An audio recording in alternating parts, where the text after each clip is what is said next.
You know the moment when you ask the group, hey guys, how's your week? And everyone's reply is good or okay. And then the next thing you know is dead silent awkwardness. Because I have experienced that before.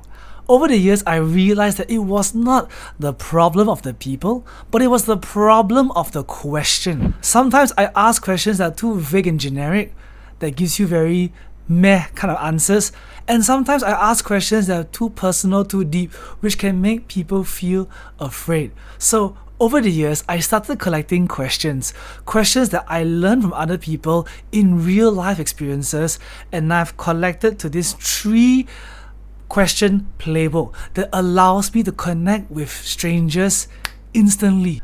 So my hope today is that from this video, you will have these 3 questions that hopefully help you connect with the people in your group and community just like that. The first question is very simple and it works almost every time. It goes, what is one thing that you're looking forward to, or one thing that you're excited about in the coming week or month? And this question is such a genius question because it's naturally positive. I love to talk about things that I'm really excited about.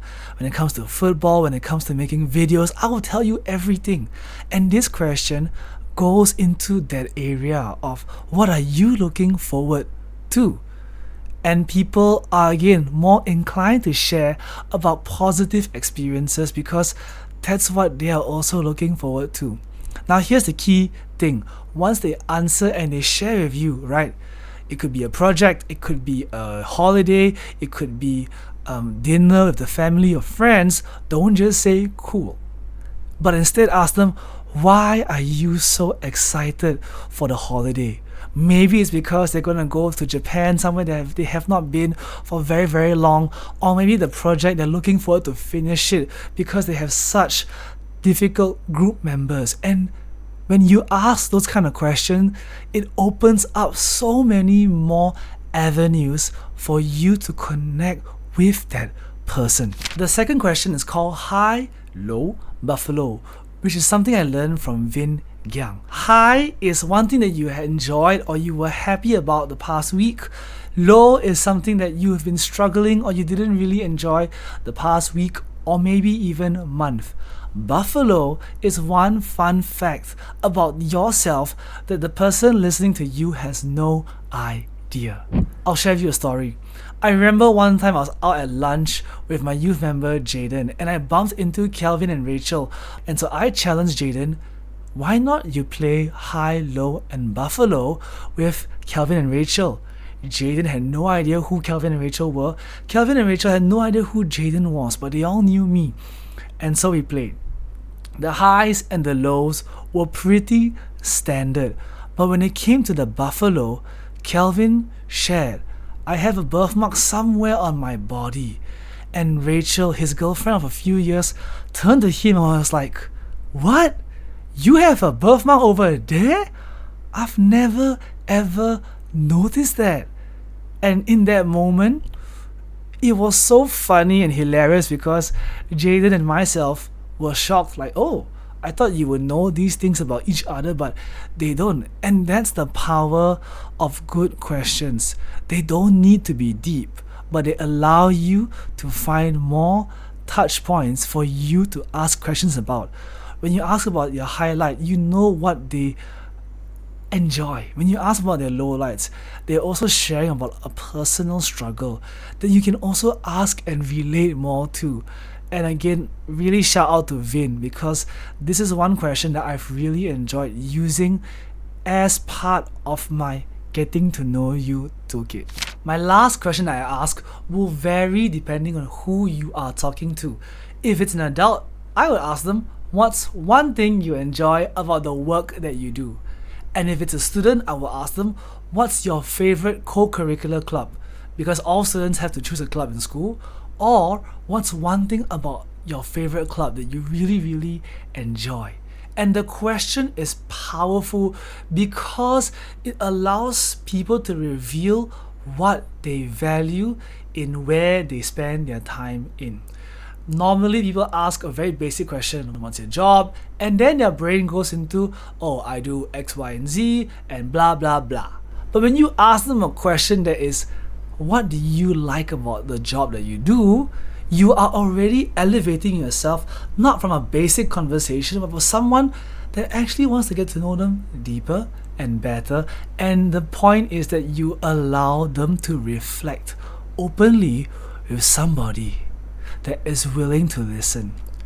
And usually once they share, maybe it could be because they get to lead a project, or because the technical work, they really enjoy the challenge, or they really find the company's mission purposeful and meaningful, then your next question should be, why does that matter? Why do you like that element?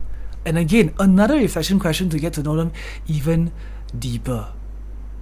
And when people know that you're not just asking a set of questions just to be formal and nice, but you're asking because you genuinely want to know who they are and what matters to them.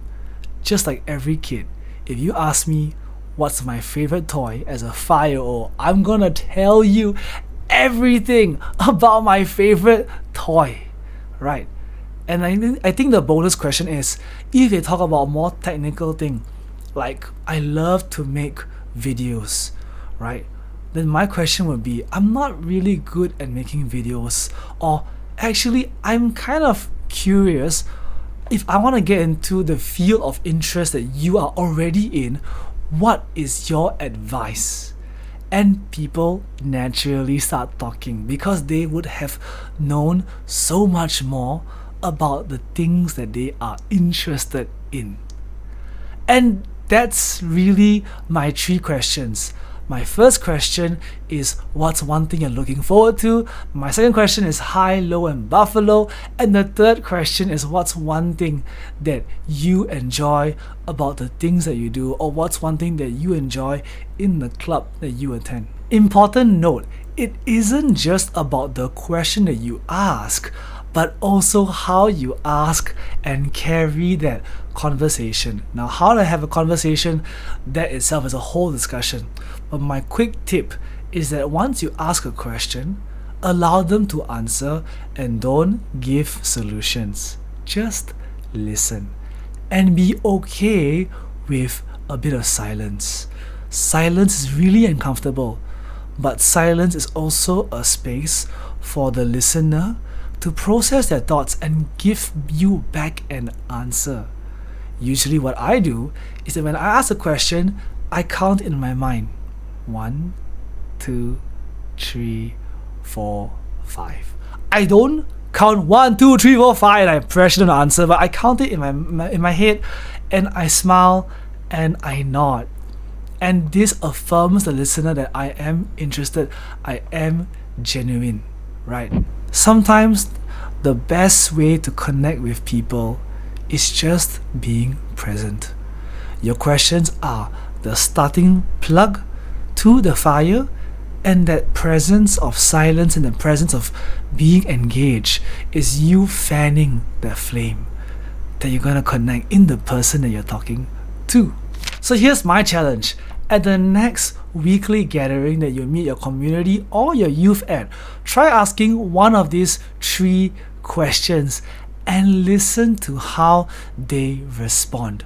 It might not give you the exact same answers, and it might not work the first 1 or 2 times as you try, because you're also learning how to adapt to your environment.